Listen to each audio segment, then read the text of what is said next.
Welcome to our channel. ഇപ്പോൾ മഴ കഴിഞ്ഞ് വെയിലായി തുടങ്ങി. പെട്ടെന്നുള്ള ഈ കാലാവസ്ഥാ മാറ്റത്തിൽ നമ്മളുടെ കോഴികൾക്ക് ചുമ, പനി, ശ്വാസം മുട്ടൽ തുടങ്ങിയ അസുഖങ്ങൾ വരാനുള്ള ചാൻസ് വളരെ കൂടുതലാണ്. അപ്പോൾ ഇങ്ങനെയുള്ള അസുഖങ്ങൾ വരാതിരിക്കാനും വന്നത് മാറാനും വേണ്ടിയിട്ടുള്ള ഒരു മെഡിസിനൽ ഡ്രിങ്കാണ് ഇന്ന് നമ്മൾ തയ്യാറാക്കുന്നത്. അപ്പോൾ തുളസിയുടെ ഔഷധ ഗുണങ്ങളെക്കുറിച്ച് നമുക്കറിയാം.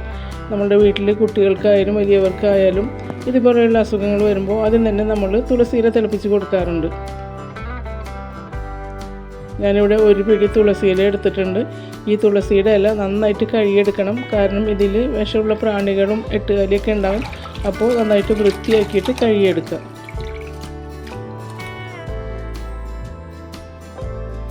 ഇനി ഇത് കുറച്ചധികം വെള്ളം വെച്ച് നന്നായിട്ട് തിളപ്പിക്കണം.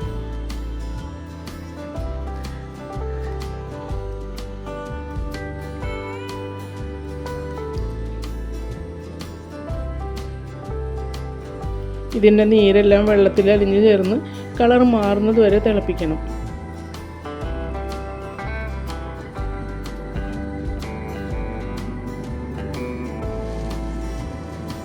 ഇതിൽ കുറച്ച് നല്ല ജീരകം കൂടെ ചേർക്കുന്നത് നല്ലതായിരിക്കും.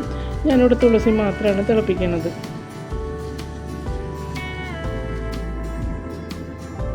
അപ്പോൾ നന്നായിട്ട് തിളച്ച് ഈ ഒരു കട്ടൻ ചായയുടെ കളറാകുമ്പോൾ നമുക്ക് ഫ്ലെയിം ഓഫ് ചെയ്യാം. ഇനി ധരിച്ചെടുത്ത് കോഴികൾക്ക് കൊടുക്കാം. അപ്പോൾ നമ്മളുടെ കുഞ്ഞു കോഴികൾക്കും വലിയ കോഴികൾക്കൊക്കെ ആഴ്ചയിൽ ഒരിക്കലോ 2 ദിവസം കൂടുമ്പോഴൊക്കെ ഇങ്ങനെയുള്ള ഡ്രിങ്ക് ഉണ്ടാക്കി കൊടുക്കാം. അസുഖം വരാതിരിക്കാനും വന്ന അസുഖം മാറാനും വളരെയധികം സഹായിക്കും. വീഡിയോ ഇഷ്ടമായാൽ ലൈക്ക് ചെയ്യാനും കമൻറ്റ് ചെയ്യാനും മറക്കരുത്. ചാനൽ ഇഷ്ടമായാൽ സബ്സ്ക്രൈബ് ചെയ്യണം. Thanks for watching.